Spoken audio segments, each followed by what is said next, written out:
Their fortunes like kings, their names gracing magazine covers, their smiles framed by the glass towers they built. Me? I have nothing. Nothing but a quiet grave in the middle of nowhere, with my name carved into it. Yes. My name, Ethan Ward. The headstone stood under an old oak tree, weathered by years of rain and silence. I hadn't seen it before today. I don't even know what pulled me here, guilt, curiosity, or maybe just the weight of being forgotten. The world had moved on without me, but this grave, it waited. Like it knew I'd eventually come back. The air was still, heavy with the scent of damp earth and fading wildflowers. Somewhere beyond the trees, a crow cawed, a sound that felt almost too human, too aware. I crouched down and brushed the moss from the stone. The engraving was simple, unassuming. Ethan Ward, beloved son, 1985 to 2013. My throat tightened. The chill that ran through me wasn't from the cold, it was from recognition. That was my birth date, my name, my death. And yet I was standing there very much alive. My brothers had erased me before, in more subtle ways. Years ago, when I left the family company after the accident, they called it for my own good.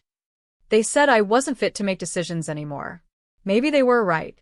After the crash, I couldn't even remember how it happened. The doctors said trauma, memory loss, exhaustion. But deep down, I'd always wondered if that night was more than just bad luck. Now, looking at this tombstone, the doubt solidified into something darker. Had they buried me to the world, officially? I let out a broken laugh, though it caught somewhere between anger and disbelief. Guess it's easier to split the inheritance when your brother's already dead, I muttered. Then I saw them, flowers. Fresh white lilies, perfectly arranged, their stems still moist with dew. Someone had been here recently. Someone who cared. My pulse quickened.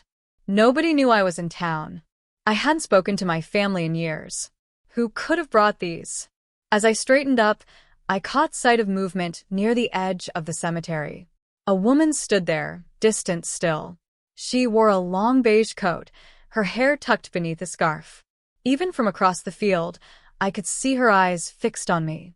Something in her gaze felt familiar, like a whisper from a life I'd lost.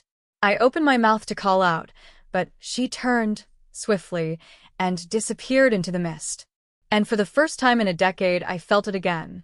That haunting pull of the past, rising from the grave I was never meant to have. I couldn't shake her image from my mind, the woman at the graveyard. There was something deliberate in the way she stood there, as if she'd been waiting for me. All night, her face lingered in my thoughts, hovering at the edge of memory like a half-forgotten dream. The next morning, I drove into town. It hadn't changed much since I left. Just a sleepy stretch of road lined with rusted mailboxes, a diner with flickering neon, and a gas station that looked one storm away from collapsing. It was the kind of place time forgot, and maybe that's why it felt like it remembered me too well. I stopped by the local records office, a squat brick building with peeling paint and a faded flag drooping from its pole. The clerk, a wiry man with nicotine-stained fingers, peered at me over his glasses when I asked for the cemetery registry. Name, he asked, tapping on his keyboard. Ethan Ward. He frowned. You're kidding, right? I wish I was. He hesitated, then turned the screen toward me. There it was again. Ethan Ward. Buried July 14th, 2013. Cause of death. Automobile accident. Next of kin, Lucas Ward. My chest tightened. It wasn't just a clerical error. This was official. Legal. Somewhere in the world, I was already dead. I leaned closer. Who signed the death certificate? He scrolled, squinting at the screen. Dr. Margaret Lyle and your brother, Lucas. My pulse hammered in my ears. Lucas had been the one driving that night. He'd said the brakes failed, that he lost control. But the memory was blurry, fractured into flashes of light and screaming tires. I remembered pain, smoke, then waking up in a hospital room alone. I thought he'd saved me. But what if he hadn't? When I stepped outside, the cold air hit like a slap. Across the street, I caught a glimpse of the same woman from the graveyard, her beige coat, her steady, knowing stare. This time, I didn't hesitate. I crossed the street fast, calling out, "Hey, wait." She turned, startled, but didn't run. When I reached her, she spoke first. "You shouldn't have come back, Ethan." Her voice was low, familiar. Then it clicked, Clara Bennett. She used to work at my father's estate, a housekeeper when I was a teenager. But that was years ago. "Clara?" I breathed. "What's going on? Why was there a grave, my grave, in the cemetery?" She looked around nervously, as if the walls themselves could be listening. "They told everyone you died that night. You were never supposed to wake up." The words hit like thunder. "What do you mean they?" Before she could answer, a black SUV turned the corner, slowing as it passed. Clara's expression changed, fear replacing the calm. "They're watching," she whispered.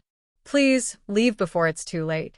Then she slipped away into the alley, vanishing just as quickly as she'd appeared, leaving me standing in the cold, heart pounding, surrounded by ghosts that had never really died. I didn't sleep that night. Clara's words echoed in my head. "You were never supposed to wake up." By morning, I had read the sentence 100 times over in my mind, each repetition cutting deeper than the last. What had my brothers done? And why?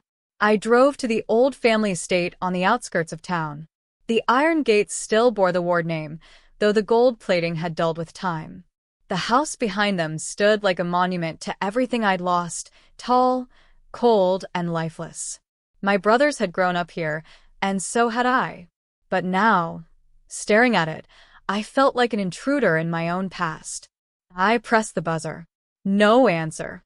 The camera above the gate tilted slightly, its lens whirring as it focused on me. For a second, I thought no one was there. Then a voice crackled through the speaker. "Who is this?" "Tell Lucas it's Ethan," I said. "Tell him I'm home." There was silence, long, deliberate silence. Then the gate clicked open. Inside, the driveway was immaculate, lined with trimmed hedges and marble statues that gleamed in the morning light. Everything was perfect, as if time had been carefully preserved to maintain the illusion of control.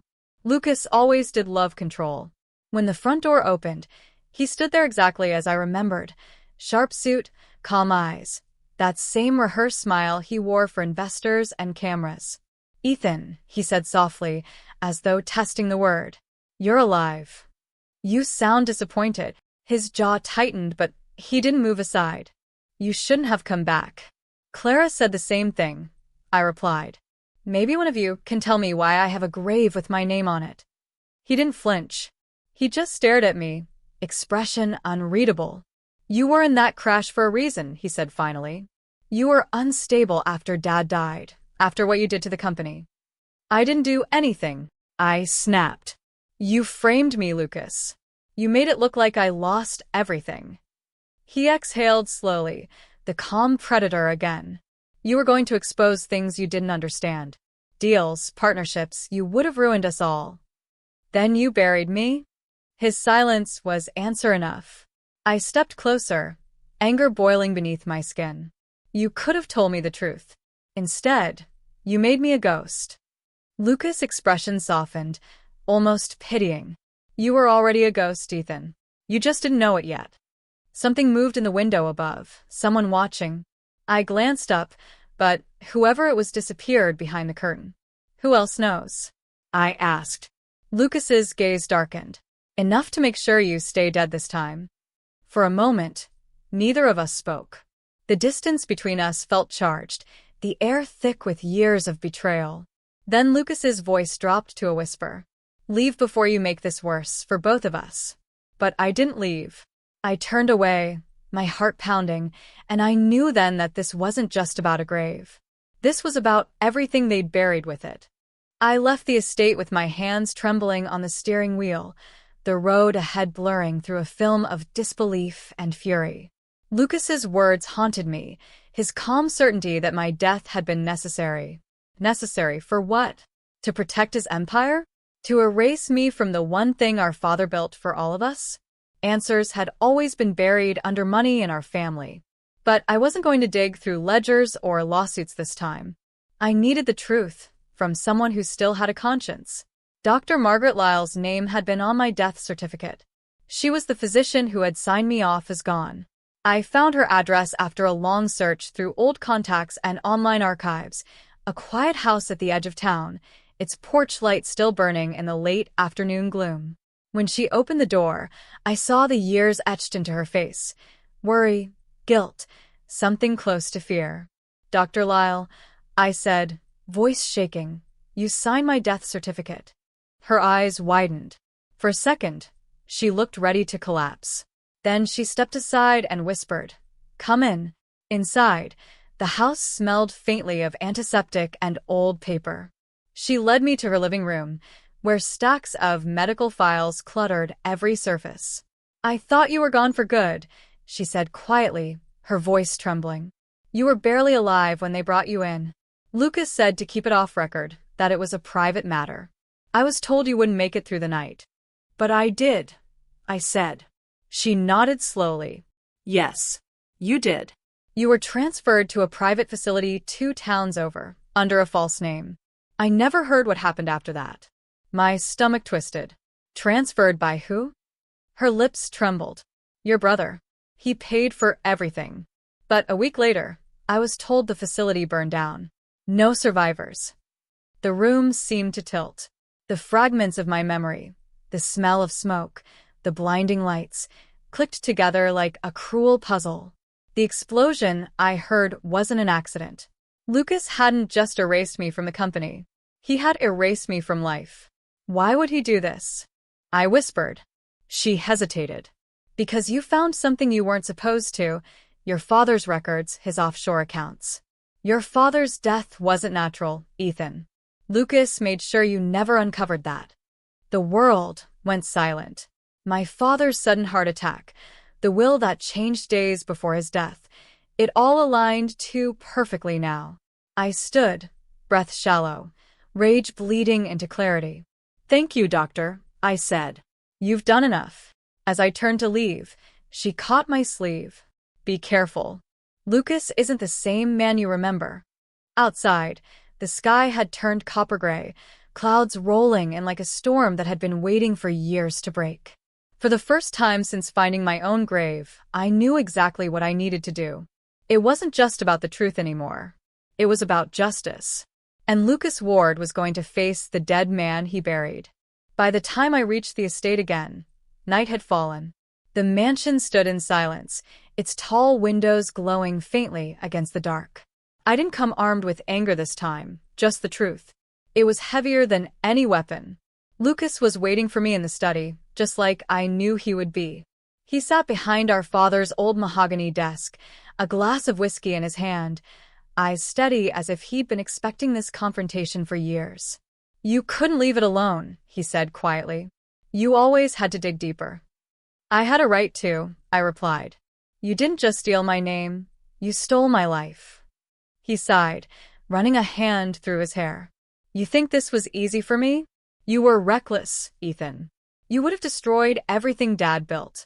I did what I had to do." "What you had to do," I repeated, my voice hollow.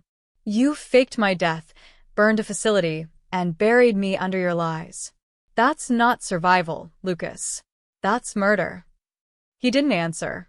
The silence stretched between us, thick and suffocating. I looked around the room, the family portraits, the awards, the expensive stillness, and realized how small it all was compared to what we'd lost. "I loved you once," I said quietly. "Both of you. You and Ben. But somewhere along the way, money replaced blood." Lucas's jaw tightened.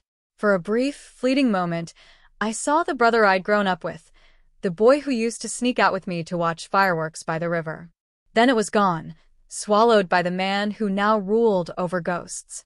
"What are you going to do?" he asked. I set a folder on the desk, the files Dr. Lyle had given me, proof of everything. Offshore accounts, falsified reports, forged wills. "You always said the truth would destroy us," I said.